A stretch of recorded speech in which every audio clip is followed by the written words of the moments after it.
নমস্কার শ্রোতা বন্ধুরা, ফেরারি মোনা পিওর সোল চ্যানেলে আপনাদের সকলকে জানাই স্বাগত। আজ আপনাদের শোনাতে চলেছি হাড় হিম করা গ্রাম বাংলা ভূতের গল্প। লেখক শিবাঙ্কনের কলমে মেটে ভাঙার শ্মশান। আজকের গল্প পাঠে রয়েছে শুভ, অন্যান্য চরিত্রে মৌমিতা, অভিজিৎ এবং গল্পের সূত্রধার ও বিশেষ একটি চরিত্রে আমি বুবাই। তাহলে শুনতে থাকুন আমাদের আজকের নিবেদন, লেখক শিবাঙ্কনের কলমে মেটে ভাঙার শ্মশান।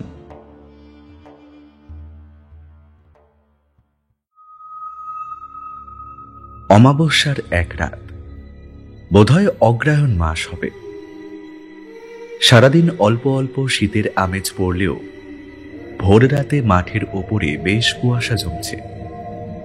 দূর থেকে দেখতে সাদা চাদরের মতন মনে হয়। সাইকেল চালিয়ে গেলে গা হাত পা অল্প অল্প ভিজেও যায়। যদিও যদি কেউ যায় সেই দিকে তবেই। এমনিতেই লোকে একটু এড়িয়ে চলে শ্মশান ধারের এই পথ। খুব বিপদে না পড়লে, মানে রাত বিরেতে কাউকে দাহ করার দরকার না পড়লে কেউ এ মুখ হয় না। সবাই জানে রাতে এখানে বিপদ আছে। শ্মশান ধারের পিশাচিনী তার মায়ার টোপে ছোঁড়া থেকে বুড়ো কাউকে রেয়াত করে না। কিন্তু ওদিকে তখন সেই পিশাচিনী বেশ আয়েশ করে তার সেদিনের শিকারকে সাঙ্গ করে। যে কজন তাদের রাশি বলে সেই পিশাচিনীকে দেখেছে আর তারপর প্রাণ নিয়ে বেঁচে ফিরতে পেরেছে, তারা সকলেই জানিয়েছে তাকে নাকি দেখতে অপরূপা সুন্দরী যুবতীর মতো। কেউ না জানলে বিশ্বাসই করতে পারবে না তার রন্ধ্রে রন্ধ্রে কি ভয়ঙ্কর শয়তানি, কি বিভৎস পৈশাচিক খিদে তার ওই সুন্দর চোখগুলোতে। এই তো আজই ধারালো নখগুলো দিয়ে এই অমাবস্যায় শিকার করা লোকটার চোখ দুটো উপড়ে নেয় সেই পিশাচিনী মেয়েটা। তারপর মাথার খুলিটা ফাটিয়ে ওর লম্বা জিভটা দিয়ে যতটা পারে ঘিলু চেটে খেয়ে নেয়। সেই অতৃপ্ত আত্মার পুরুষ মানুষদের ওপর রাগ তো আছেই, কিন্তু এখন রাগের থেকেও বড় কথা, সে ক্ষুধার্ত। প্রায় 1 বছর যাবৎ সে কিচ্ছু খায়নি। লোকে তো আসেই না এদিকে, খাবার পাবে কি করে? মাটির তলা থেকে কিছু ছোটখাটো কীটপতঙ্গ খেয়ে ওর কেটেছে এতগুলো দিন। তাতে ওর পেটের খিদেটুকু মিটলেও মনের খিদে মেটেনি। অথচ এই মেয়ে মানুষটাই বেঁচে থাকতে যে কত পুরুষ মানুষকে ওর রূপের জালে বশ করে শুষে খেয়েছে তার কোনো গুনতি নেই। ওর রূপের মায়ায় বেঁধে লোকগুলোর ঘটি বাটি বেঁচিয়ে ছেড়েছে ও। কিন্তু ওই একটা সামান্য ভুলে সব শেষ। কি করে যে ওর বরটা বুঝে ফেলল ওর কথা, সেটা আজও বুঝতে পারে না পিশাচিনী মেয়েটা। রেগে অগ্নিশর্মা হয়ে কোত্থেকে একটা দা নিয়ে এসে ওর বরটা বসিয়ে দিয়েছিল ওর ঘাড়ে। তারপর লোক জানাজানি হয়ে যাওয়ার ভয়ে রাতের অন্ধকারেই ওকে পুঁতে দিল ওদের বাড়ির পাশের পুকুর পাড়ে। সেইখানে প্রায় 1 মাস ধরে গুমড়ে মরেছে মেয়েটা। চিৎকার করেছে মুক্তির জন্য, কিন্তু কেউ ওর ডাক শোনেনি। তারপর কাল বৈশাখের বৃষ্টিতে যখন মাটি আলগা হয়ে পুকুরের ওই দিকটায় হুড়মুড় করে ভেঙে পড়ে, তখনও বাইরে আসার সুযোগ পায়। আর তারপর থেকে এখানেই ও অপেক্ষা করে আছে শিকারের লোভে। ওর সামনেই ওর পার্থিব শরীরটা পোকা মাকড়ে কুড়ে কুড়ে খেলেও ওর মনের খিদে যে আজও একই রকম রয়ে গেছে। দিনটা সকাল থেকেই বেশ মেঘলা, অগ্রহায়ণে নিম্নচাপ। মাঝে মাঝে বেশ কয়েক পশলা বৃষ্টি হয়ে গেছে, তাই দুপুরের প্রখর তপ্ত গরমের প্রকাশটা আজ একটু কমই। যেন রোজ আগুন ঢেলে ঢেলে সূর্যদেবও নিজে কেমন একটা ক্লান্ত হয়ে পড়েছেন, তাই একদিনের শখের ছুটিতে আছেন। শ্মশানের একদম কোণে একটা উঁচু ধাপিতে বসে এইসবই আকাশকুসুম ভাবছিল মদন। ভাবছিল আর নিজের মনে মনেই হাসছিল। এমনি দিনে তো আর ফাঁকা সময় পায় না, একটার পর একটা কাস্টমার লেগেই থাকে। আসলে 3টে গ্রামের মধ্য দিয়ে এই একটাই শ্মশান, মেটে ভাঙার পাড়ে। এখান থেকে একটু এগিয়ে মেটে ভাঙা গিয়ে মিশেছে দামোদরে। নদীর নামেই জায়গাটার নাম মেটে ভাঙা, উজানপুর সাব ডিভিশন। এই উজানপুর এমনিতে বড় এলাকা। কোল্ড স্টোরেজের মালিক, আলুর আড়তদার আর বড় ধানকলের মালিক, নয় নয় করে পয়সাওয়ালা লোকের ঘাটতি নেই এখানে। তবে তারা কেউই মেটে ভাঙাতে মরা পোড়াতে আসে না। পয়সা আছে তো বাড়ির কেউ মরলে সোজা টেম্পো করে নিয়ে যায় শহরে ইলেকট্রিক চুল্লিতে পোড়াতে। তবে এখানে আসে কে? যাদের পয়সা নেই তারা। পোড়ানোর মতো যথেষ্ট কাঠ কিনতে পারে না, তারা আধ পচা আধ পোড়া কাঠ সাজিয়ে আগুন দিয়ে দেয়। তাতে ধোঁয়াও হয় বেশি, কিন্তু আগুন হয় কম। তারপর একতারা বিড়ি শেষ হতে যতক্ষণ আধ পোড়া দেহ নিয়ে তখন কারোর আর মাথা ব্যথা নেই। বাকিটুকু মদনের কাজ। ওই দেহকে ছাই থেকে বের করে মেটে ভাঙার চরে সাদা বালি খুঁড়ে পুঁতে দেয়, আর তাতে শ্মশান যাত্রীর দল খুশি হয়ে যেটুকু পয়সা দেয় তাই ওর কাছে অনেক। আর যদি ওরা কিছু না দেয় তাতেও মদন কিছু মনে করে না। ওই আধ পোড়া দেহ মাটিতে পুঁতে পুঁতে কেমন যেন মরা পোতার বিশেষজ্ঞ হয়ে গেছে মদন। কম দিন তো আর হলো না। এখনো মরা এলে মরা দেখেই বলে দিতে পারে কহাত মাটি কোপাতে হবে। এইসবই টুকটাক ভাবছিল মদন। সংসারপাতি আর করা হয়ে ওঠেনি ওর। একটা মেয়েকে ভালোবাসত মন প্রাণ দিয়ে, কিন্তু সেও কোথায় যেন ভেগে গেছে। লোকমুখে শুনেছে মেয়েটার নাকি ওর জামাইবাবুর সাথে কিছু একটা ইন্টু পিন্টু ছিল। মদন আর জানতে চায়নি। বুকে কেমন একটা মোচড় দিয়ে উঠত। বেলা ওদিকে পড়ে এলো। আজ এখনো একটাও মরা আসেনি। কেন কে জানে? অন্যদিন তো এরকম হয় না। মদন বসে বসে এইসবই ভাবছিল।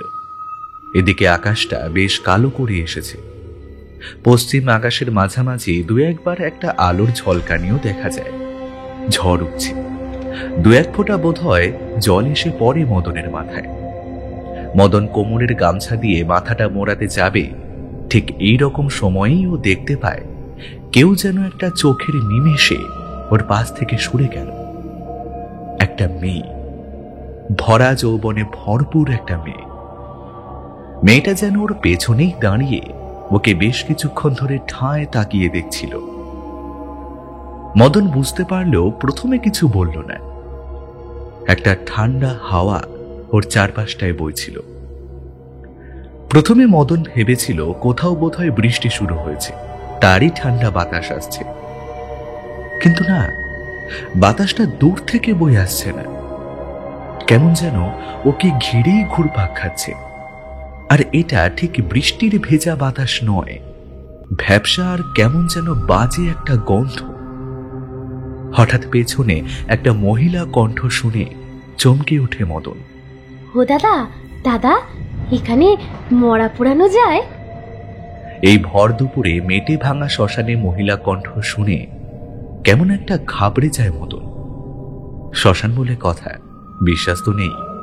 কত আঁতপোড়া শব্দে হতো নিজে হাতেই মাটিতে পুঁতেছে, আর তাদের ভালো করে যে শান্তি সস্তয়নটুকু হয়েছে তাও তো কেউ জানে না। তো আশেপাশে পেতনি বা শঙ্খচূর্ণী থাকাটা অস্বাভাবিক তো নয়।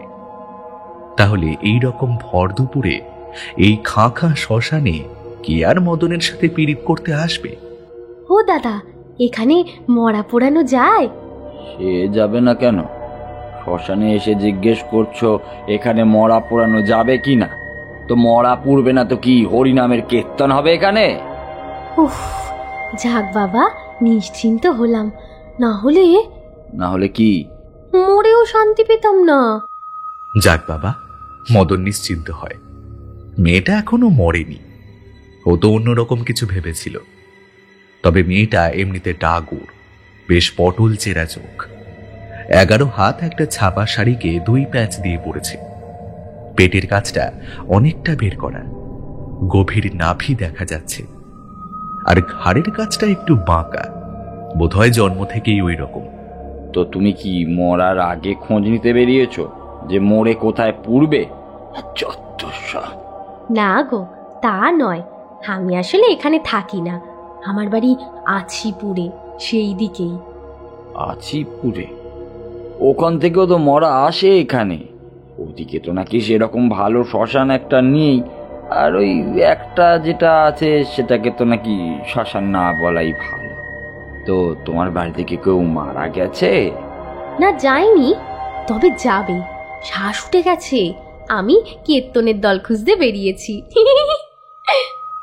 ও তাই বুঝি? তাই তুমি আগে ভাগে শ্মশানে এসেছো পোড়ানোর বন্দোবস্ত করতে। কেমন দ্বারা মানুষ গো তুমি! যে লোকটা মরছে দুদণ্ড তার পাশে তো থাকতে পারো, দুটো চোখের জল ফেলতে পারো, তা না এত তারা কিসের লাশ পুড়িয়ে দেওয়ার? তুমি বুঝবে না, অনেক জ্বালা। পেরেকটিকাল ভাবতে গেলে ওসব করে লাভ নেই। আচিপুর এখান থেকে 10 মাইল দূর। মরা কাঁধে আসতে আসতে একেবারে 3 ঘন্টা সময় লেগে যাবে। তারপর ওই মুখাগ্নি টুকাগ্নি করে চিতে তুলতে আরও ঘন্টা খানেক। তারপর চিতে আরও 3 ঘন্টা। রাতের বেলা পুড়িয়ে বাড়ি ফিরতে ফিরতে একেবারে মাঝরাত। তা কেন গো? তোমার কি ঘোড়ায় জিন দেওয়া আছে নাকি? মরাটাকেও কি একটু শান্তিতে পুড়তে দেবে না? না, তা নয়, আমি তো তা বলিনি। শুধু অনেক রাত হয়ে গেলে শ্মশান যাত্রী সব মরা ছেড়ে পালিয়ে যায়, তখন বেচারা একা একা পড়ে থাকবে। তাই একটু তাড়াহুড়ো করছিলাম, যাতে শেষ যাত্রাটা ওই কাছের মানুষগুলোকে একটু কাছে পায়। বাবা, এ খুব তো দরদ দেখছি। তা কে হয় তোমার, দাদু না ঠাকুমা? না গো, বোন। মায়ের পেটের নয়, তবে ওই রকমই বলতে পারো। তোমার বোন? তবে তো অল্পই বয়স হবে। সদবা, তা কি হয়েছিলটা কি? কি আবার হবে, এমনি রোগ হয়েছে, তাই মরে যাবে। বুদ্ধিমশাই জবাব দিয়ে দিয়েছেন। রোগ? কি রোগ? না, সেই রকম কিছু না। তোমাকে বলতে পারি, তবে কথা দাও তুমি কাউকে বলবে না। আহা, বলবো না, বলো। আসলে ও মরেছে বিষের কারণে। বিষ? এই বিষ কে দিয়েছে? কে আবার দেবে? আমিই দিয়েছি।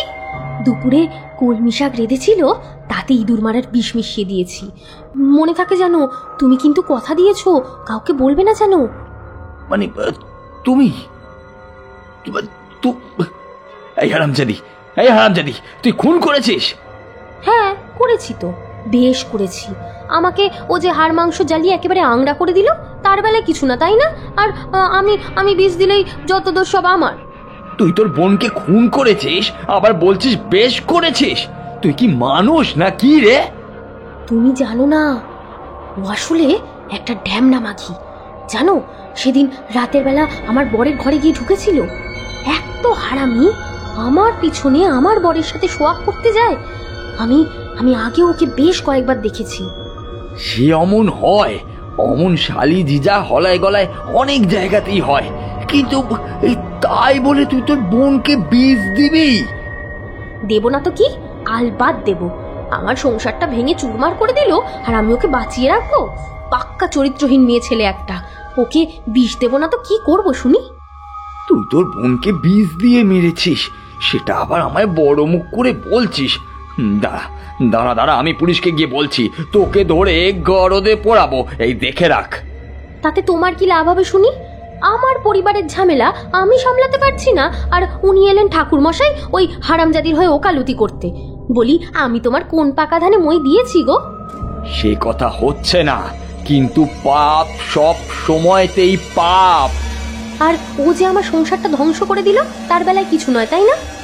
সে তোদের ব্যাপার, কিন্তু কাউকে খুন করে খুনি ড্যাং ড্যাং করে ঘুরে বেড়াবে, এ তো হতে পারে না। তোর যদি মনে হয় ও তোর ঘর গৃহস্থালি নষ্ট করছিল, তো সেটা ওকে বলতে পারতিস। খামোকা বিষ দিতে গেলি কেন তুই ওকে? আরে আমার মাথাটা সেদিনই আগুন হয়ে গেছিল, যেদিন আমি দুপুরে পুকুর পাড় থেকে বাড়ি ফিরে দেখি ও আমার স্বামীর গলায় ঝুলছে। মেয়ে গো মেয়ে, কি ঘৃণা! নষ্টামির একটা সীমা থাকে তো। বাহ বাহ বাহ, আর এই দেখে তুই ওকে বিষ দিয়ে দিলি। তা তোর স্বামীকে তো কিছু বললি না? নিজের বর বলে 7 খুন মাপ, কি তাই না? দেখো, ও পুরুষ মানুষ, একটু ঢলাঢুলি করার অভ্যেস তো থাকবেই। তাই বলে তুই তোর দিদির বরের কাছে ঘুরঘুর করবি? হ্যাঁ, লজ্জা শরমের মাথা খেয়ে। ছি ছি ছি ছি। বাহ বাহ বাবা, কি বিচার! শোনো না, মরাটা নিয়ে আসলে ঝপাঝপ একটু পুড়িয়ে দেবে গো। আর আর শোনো না, পুরোটা পোড়াবে কিন্তু। অমন হাত পোড়া করে একেবারে মাটিতে পুঁতে দেবে না, এই আমি বলে দিলাম। হ্যাঁ, এই দূর হ, দূর হ, আমার চোখের সামনে থেকে এক্ষুনি দূর হ। একদম উল্টো পাল্টা কথা বলতে আসবি না। এই চেলা কর দিল তোমায় পেটাবো। শোনো না, এই নাও আমার সোনার বালা, এটা রাখো। এটা বেচলে অনেক টাকা হবে, তাই দিয়ে বেশি করে কাঠ দিয়ে পুরোটা পুড়িও। হ্যাঁ, পুরোটা পুড়িও। সোনার বালাটা দেখে মদনের চোখটা স্থির হয়ে যায়। এ তো অনেক সোনা, দেখে মনে হচ্ছে পুরনো খানদানি সোনা। এই এই এই এই এই বালা তুই কোথায় পেলি? হ্যাঁ, এটা চোরাই মাল না তো? তারপর দেখবো বেচতে গিয়ে আমি ফেঁসে যাব, তখন কি হবে? হ্যাঁ, না গো, চোরাই কেন হবে? এ আমার শাশুড়ির বালা, আমাকে বিয়ের সময় দিয়েছিল। খাঁটি সোনা, বাজারে ভালো দাম পাবে।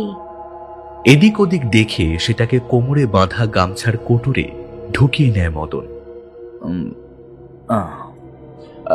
ঠিক আছে, তবে ওই কথাই রইল, তাড়াতাড়ি করে পাঠিয়ে দে মরা, আমি পুড়িয়ে দেব। কিন্তু এইসব বেআইনি কাজ করতে ইচ্ছা যায় না রে, কখন যে কি বিপদ হয় তা কেই বা বলতে পারে বলতো। না থাক, এই নে, তুই নিয়ে যা রে তোর বালা। না না, আবার কি হলো? ভালোই তো মেনে নিলে, আবার প্যাংরা করো কেন? আচ্ছা, তোর এই বালাটার জোড়া নেই, মানে দু হাতের একটা বালাতে, আর কি মানে? মেয়েটা মদনের কথা বুঝতে পেরে থমকে কিছুক্ষণ দাঁড়িয়ে থাকে। তারপর ওর জামার মধ্য থেকে বালার জোড়াটা বের করে মদনের দিকে এগিয়ে ধরলে মদন প্রায় ঝাঁপিয়ে পড়ে সেটা নিয়ে নেয়। মেয়েটা সামান্য বিরক্ত হলেও কিছু বলে না। মদন জানে এই দুটো বালা বিক্রি করলে ও যে টাকা পাবে তাতে ওকে আর এই গ্রামের শ্মশানের ডোমগিরি করতে হবে না। অনেকদিনই ও ভেবেছে কোনো মালদার দাও মারতে, কিন্তু এই পোড়া গ্রামে সেই রকম তো কেউই আসে না। এই যাবৎ 2-3টে তামার মাদুলি বা রূপোর আংটি ছাড়া আর কিছুই কপালে জোটেনি ওর। এই প্রথম সোনার বালা পেল, তাও এক জোড়া। ঠিক আছে ঠিক আছে, কাজ হয়ে যাবে, কেউ জানবে না। তুই এখন যা, মনে হচ্ছে কোনো মরার পার্টি আসছে। সকাল থেকে বাজার আজকে খুব খারাপ, বৌনি হতে হতে দুপুর ঘুরিয়ে গেল। কথাটা বলেই মদন একটু এগিয়ে দেখতে গেল। সামনে ওই সজল আসছে না? ও তো আছিপুরেই থাকে। সালা মরা 15 টাকা থেকেও কমিশন নেয়, হরামির হদবক্স একটা। মদন ছুটে ফিরে আসে সেই মেয়েটার কাছে। তোদের অছিপুরের পার্টি রে, দেখ দেখি চিনিস কিনা? ওই যে সজল পাল, ছেলেটা খারাপ নয়, আমার থেকে একটু কমিশন খায় বটে, কিন্তু অনেক কেসও আনে, আমার পুষিয়ে যায় তাতে। কিন্তু আছিপুরের লোক শুনেই সেই মেয়েটি কেমন যেন উদ্বিগ্ন হয়ে পড়ে। বালাজোড়া দুটোর দিকে ইঙ্গিত করেই কোথায় যেন ছুটে চলে গেল। আর মদন ওর দিকে তাকিয়ে থাকে। তারপরেই চিৎকার করে বলে ওঠে, তোর নামটা কি রে? লক্ষ্মী। মেয়েটার গলাটা দূরে মিলিয়ে যায়। কি বোকা রে মেয়েটা, এইটুকু কাজ তো অনেকেই করায়, কেউ তার বদলে টাকা দেয়, আবার কেউ দেয় না। আর মেয়েটা কিনা হাতের 2খানা সোনার বালা দিয়ে চলে গেল। মনে মনে হাসে মদন। আসলে খুন করেছে তো, তাই এত ভয়। যাই হোক, মদনের তো ভালোই হলো। বনি হচ্ছিল না বলে মনটা খারাপ করছিল, আর হলো তো হলো সোনার বালা, তাও এক জোড়া। মনটা বেশ খুশি খুশি মদনের। কিরে সজল, আজ এত বেলা করে এলি, সকাল সকাল লোকে আর মরছে না কি রে? তা না রে মদন, আসলে আজ একটা, আরে আমাদের ওখানে। জানি রে বাবা জানি, তোদের আচিপুরের সব খবরই আছে আমার কাছে। তবে ছেড়ে দে, ওসব পারিবারিক কেঁচা কেলেঙ্কারি নিয়ে যত কম ঘাটা যায় ততই ভালো। তা নে, তোদের কাজকর্ম কি আছে করে নে, আমি কাজ জোগাড় করি, যাই। হ্যাঁ, তা যা বলেছিস, সম্পত্তি নিয়ে আমার লাঠালাঠি সব বাড়িতেই হয়। তবে বিনু মেয়েটা মন্দ ছিল না জানিস, এখন পুলিশ এসে ওকেই খুঁজছে। কি বলিস রে? ও বাবা, পুলিশ খবর পেয়ে গেছে? পাবে না আবার, এই গ্রামেরই কেউ জানিয়ে এসেছে বোধ হয়। মদনের মনে একটা ভয় জমাট বাঁধে। এই রে, পুলিশ জানতে পারলে ওকে না বালাজোড়াখানা খোয়াতে হয়। আরে বাবা, লোকের এত আগ্রহ কেন কে জানে? বলে দিলেও তো পারতো। ওই মেয়ে মানুষটা নিজে নিজেই মরবে বলে ইঁদুর মারা বিষ খেয়েছে, ব্যাস মিটে যেত। ইঁদুর মারার বিষ? সেটা আবার কি কেস? কে খেয়েছে? কোন মেয়ে মানুষের কথা বলছিস তুই? এটা তো একটা ব্যাটা ছেলে, সম্পত্তির ভাগ বকরানি ঝামেলা হতে ওর ভাই দা দিয়ে কুপিয়ে দিয়েছে। কিছু একটা বলতে গিয়েই ঢোক গেলে মদন। কোথাও একটা ভুল বোঝাবুঝি হচ্ছে। তার মানে এটা ওই মেয়েটার বলা ইঁদুরের বিষের কেসটা নয়। দুবার এদিক ওদিক ভেবে সজলকে একপাশে ডেকে নিয়ে যায়। সজল, ওই তোদের আছিপুরে আজ আর একটা কেস হয়েছে না, ওই সেটার কথা কিছু জানিস তুই? আরেকটা কেস?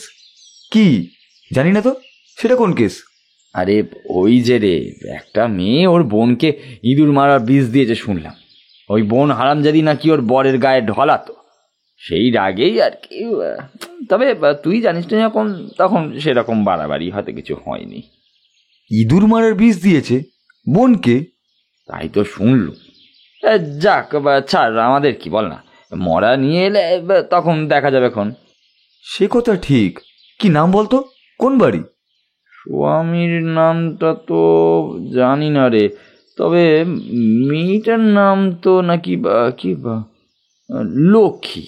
আমি তো শুনলাম বউটার কাছে দুদিন এসেছিল ওর বোন। বউটা নাকি সন্দেহ করে ওই বোন নাকি ওর স্বামীর সাথে একটু ঢলাঢলি করছে, তাই ফন্দি করে বিষ দিয়ে মেরে দিয়েছে। এটা তুই কি করে জানলি? কে বললো তোকে? আমি তো শুনলাম, তবে উড়ো খবরও হতে পারে। যাক ছাড় না। সজল এক লাফে মদনের গলাটা চেপে ধরে। শালা ঢ্যামনামো হচ্ছে, বল শালা, কোথায় শুনেছিস লক্ষ্মী ওর বোনকে বিষ দিয়ে মেরেছে?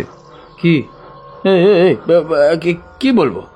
বললাম তো কানা ঘুষে শুনেছি, এতে তো রাগ করার কি আছে তোর? শালা মেরে তোর মুখ ভেঙে দেবো কিন্তু মদন, বল শালা কোত্থেকে শুনেছিস? সজল এভাবে চেপে ধরতে মদন আর নিজের খেই রাখতে পারে না। গড়গড় করে বলে দেয় সকালের মেয়েটার কথা। মেয়েটা যা যা বলেছে সব কিছু, এমনকি ওর হাতের বালাজোড়ার কথাও বলে ফেলে। সজল তখন অগ্নিশর্মা, ওর মাথায় তখন আগুন জ্বলছে। বের কর বলছি, ওই বালাজোড়া বের কর। ওর সজল, ওগুলো আমার। ওই লক্ষ্মী বলে মেয়েটাই বালাজোড়া আমাকে দিয়েছে। ওরে হারামজাদা, ওগুলো ভুতুড়ে বালা। লক্ষ্মী মরে গেছে কমাস আগেই, আর আজ তুই বলছিস লক্ষ্মী তোকে বালা দিয়ে গেছে ওর বোনকে পোড়ানোর জন্য? লক্ষ্মী মরে গেছে? বলিস কি রে? এই তো একটু আগে পরিষ্কার এলো, আমার সাথে কত কথা বললো। ওই তো বললো ওর বোনকে বিষ দিয়ে মেরেছে, লাশটা আনলে যেন উড়িয়ে দিই। ও নিজে মরে গেছে। আর এটা কি করে সম্ভব? তুই বালা দুটো দে। বললাম তো দেব না, ওগুলো এখন আমার। তোকে কেন দেবো? আর আমাকে একটা কথা বল, লক্ষ্মী যে মরে গেছে সেটা তুই জানলি কি করে? সে আমি তোকে বলতে পারবো না, শুধু এটুকুই বলবো ওই বালাজোড়া অভিশপ্ত, ওগুলো নিস না। খুব হিংসা হচ্ছে না? আমার কথা বিশ্বাস কর মদন, ওই বালাজোড়া নিজের কাছে রাখিস না, তাহলে তুইও মরবি। আমি তোর কথা বিশ্বাস করছি না। লক্ষ্মী মরেনি, একেবারে জল জ্যান্ত একটা মেয়ে মানুষও। আচ্ছা তুই কি করলে বিশ্বাস করবি বল যে লক্ষ্মী মারা গেছে? তোকে কিচ্ছু করতে হবে না। ও যখন ওর বোনের দেহ নিয়ে আসবে তখন আমাকে আগে তুই প্রমাণ দিবি যে ও বেঁচে নেই। তারপর হ্যাঁ, মনে থাকে যেন, যদি দেখি ও মরেনি তবে তোকে চেলা কাঠ দিয়ে পেটাবো রে শালা। তুই বোঝার চেষ্টা কর মদন, আমার কথা শোন, ভুল করিস না। মদন হেসে ওঠে। আচ্ছা, আর বলার মতো কথা নেই তো? জানতাম পারবি না। ভালো ফন্দি ভেবেছিস, হ্যাঁ? বল কিরে, আমাকে ভয় পাইয়ে বাড়া দুটো ঝেড়ে দিবি? বারে বাবা। ততক্ষণে ডাক এসে যায়, মরার মুখে আগুন দেওয়ার ব্যবস্থা করতে হবে। মদন আর সজল দুজনেই উঠে পড়ে নিজের নিজের কাজে। কিন্তু এই লক্ষ্মী বলে মেয়েটা এখনো তো এলো না। আর সজল এটা কি বলছে? লক্ষ্মী নাকি নিজেই কম আশাকে মারা গেছে। তাহলে মদনের সাথে সকালে যে মেয়েটা কথা বলল সেটা কি? কিন্তু ওই লক্ষ্মী বলে মেয়েটা তো এখনো এলো না। আর সজল এটা কি বলছে? লক্ষ্মী নাকি নিজেই কম আশাকে মারা গেছে। তাহলে মদনের সাথে সকালে যে মেয়েটা কথা বলল সেটা কি? এই করতে করতে প্রায় রাত হয়ে গেল। বাকি সব যাত্রীরা আবার আজিপুর ফিরে গেলেও সজল গেল না। বলল ওর নাকি মদনের সাথে রাতে একটু কাজ আছে, তাই ও থেকে যাবে। বাকিরা সবাই ফিরে গেলে মদন আর সজল ওর ছিটে বেড়ায় আশ্রয় নেয়। দূরে শিয়াল ডাকছে, আর না জানি কত আজব আজব শব্দ আছে রাতের। সেই সবই শুনতে শুনতে কোঁচড়ে মুড়ি নিয়ে বসে ওরা। আজ আর এত রাতে মরা আসবে না, এলে দেখা যাবে ক্ষণ। এখন দুজনে 2 ঘটি জল খেয়ে শুয়ে পড়বে। মাঝে অন্তত 5 সজল ওই বালাজোড়া দেখতে চাইলেও মদন দেখায়নি। ভাবখানে এমন যেন তোর ইচ্ছা হয়েছে, তুই আছিস, আমার কিচ্ছু যায় আসে না।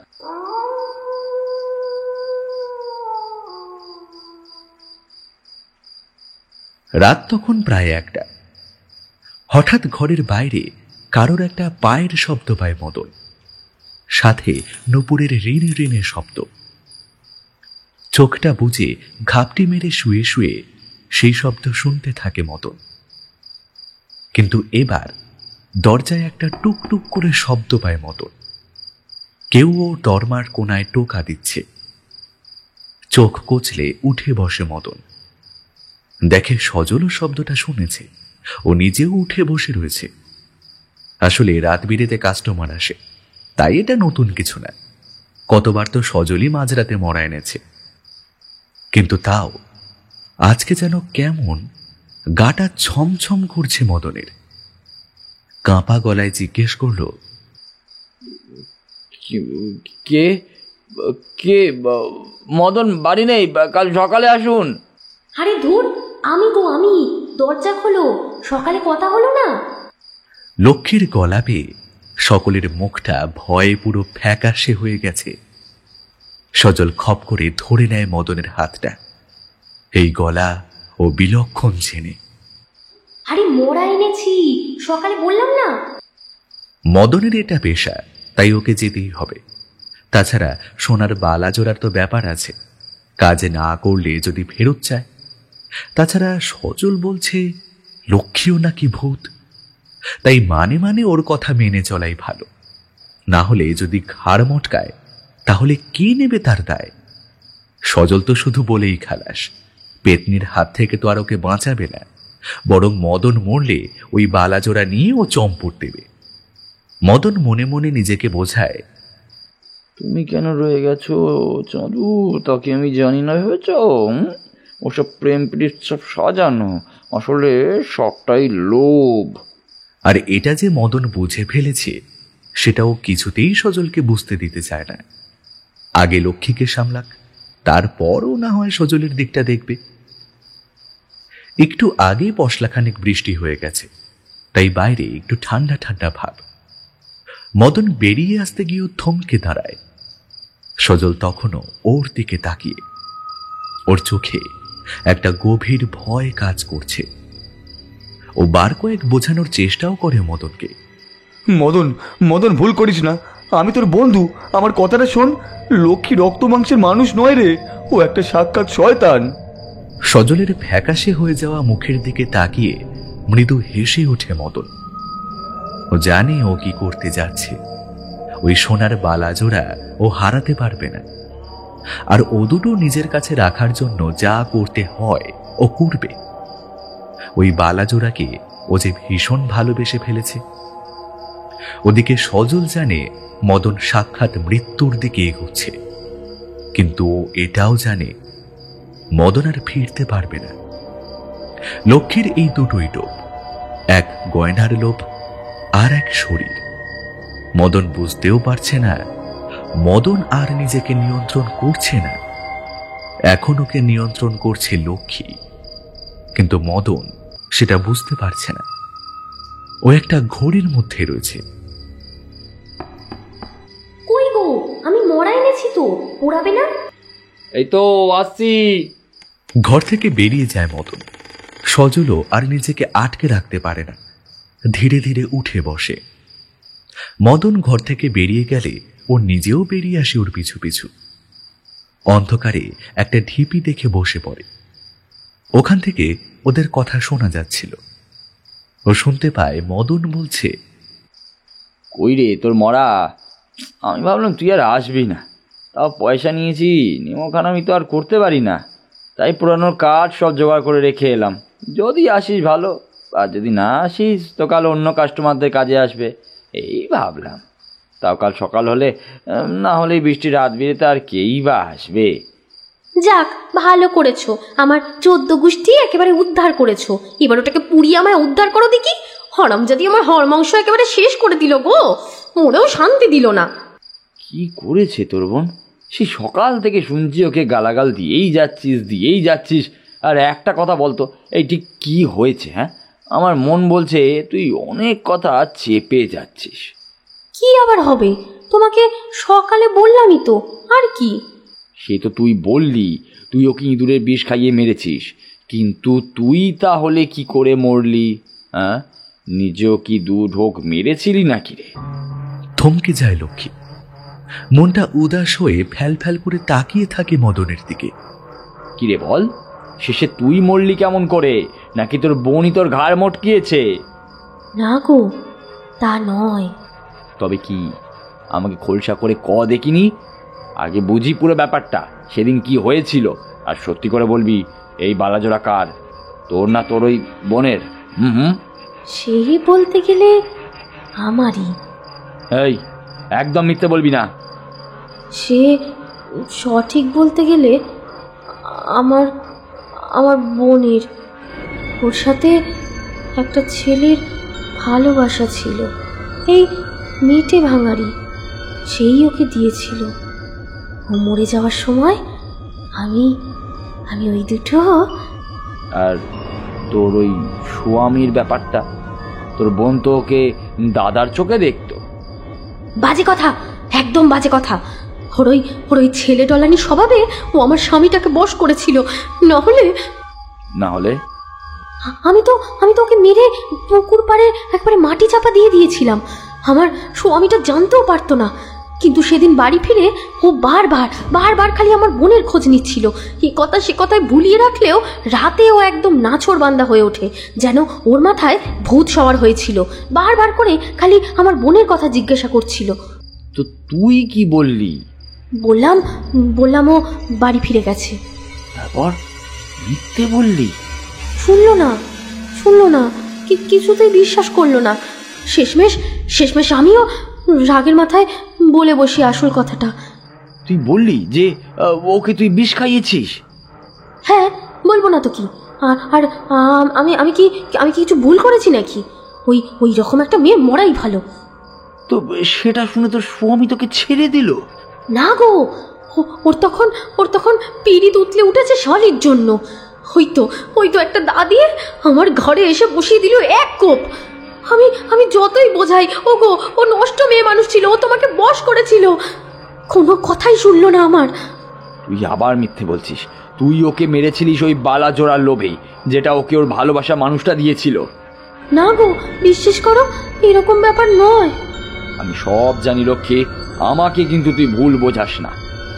যাকে শোন, একটা কথা বল, তুই তো ওকে মেরে দিয়েছিস প্রায় 6 মাস হলো, তো এতদিন পর আবার লাশটাকে তুলে পোড়াতে আনলি কেন?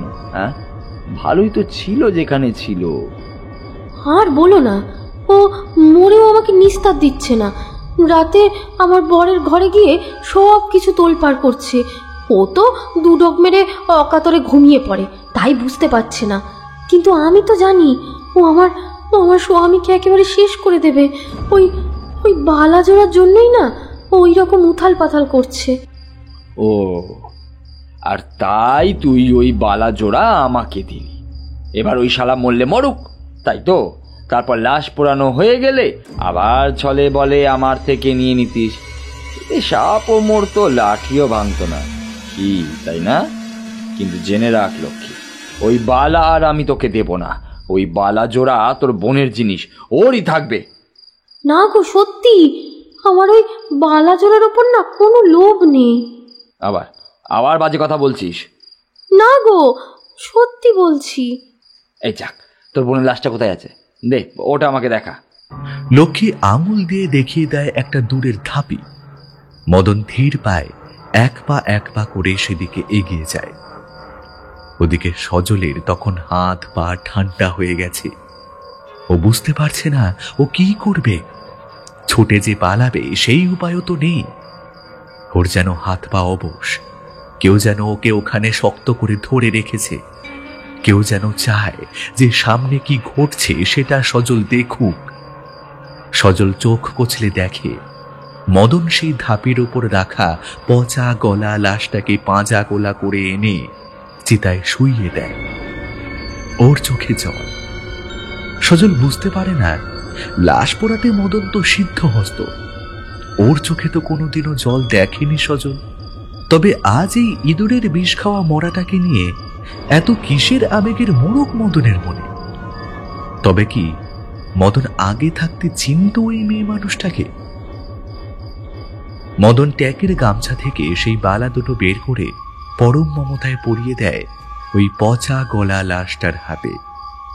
তারপর ওর পায়ের কাছে বসে হাউ হাউ করে কেঁদে ওঠে। আর আকাশ বাতাস বিদীর্ণ করে চিৎকার করে ওঠে, ওকে আমি পই পই করে বলে এলাম, শোন ওই দিদির বাড়ি যাসনি, দিদির বাড়ি যাসনি। ওটা একটা ডাইনি, তোকে হিংসে করে, ও তোকে মেরে ফেলবে। বললো তো কথা না, একবার তো আমার কথাটা শুনতে পারতি। অথচ আমার একটা কথাও শুনলি না। এবার বলতো, নিজে তো চলে গেলে, এখন আমি কাকে নিয়ে থাকবো? জানিস তুই মিনিস্ট্রি থেকে আমি তোকে কত খুঁজেছি, কিন্তু কেউ তোর অধীন দিতে পারেনি। একটা নীল জমাট ঠান্ডা হাওয়া মদনকে ঘিরে দুই চক্কর দিয়ে উপরে মিলিয়ে যায়। সজল চমকে ওঠে। মদন এসব কি বলছে? মদন কি আগে থেকে ওই মহিলাকে চিনত?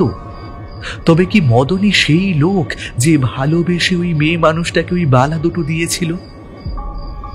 মুখের কথা সরছিল না সজলের। এখন ও সবটা বুঝতে পেরেছে।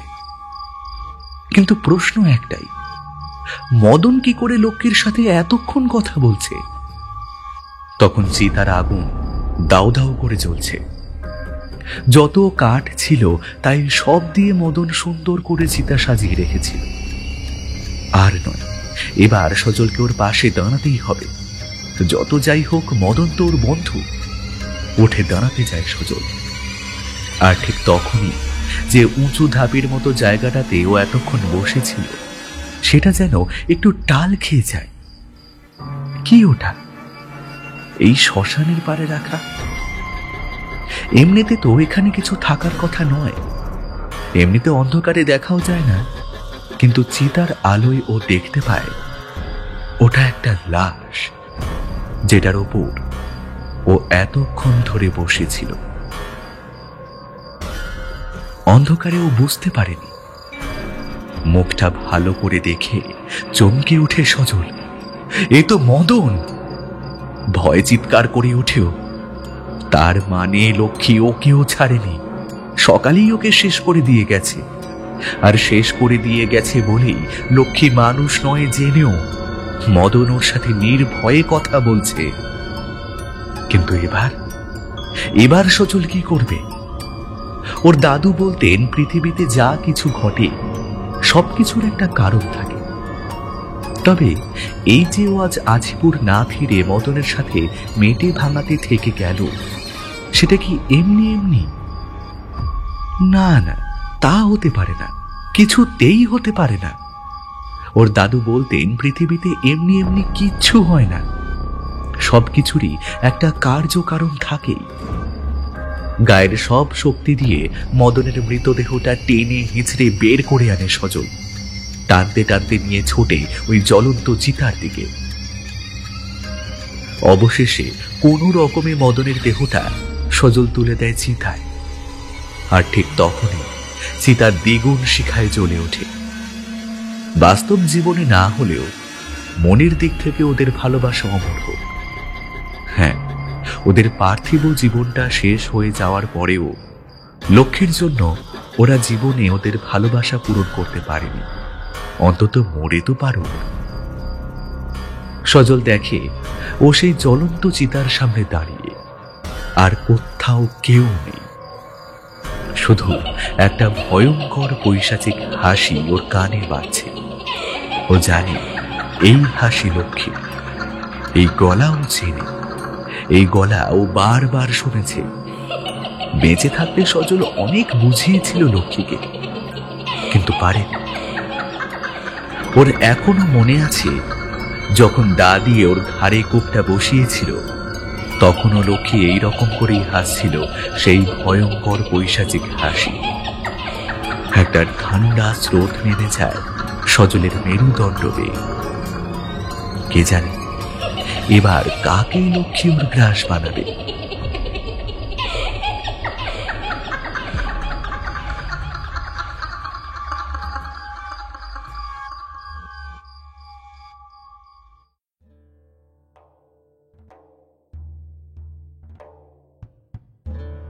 শুনছিলেন লেখক শিবাঙ্গনের কলমে হাড় হিম করা গ্রাম বাংলার ভূতের গল্প মেটে ভাঙার শ্মশান।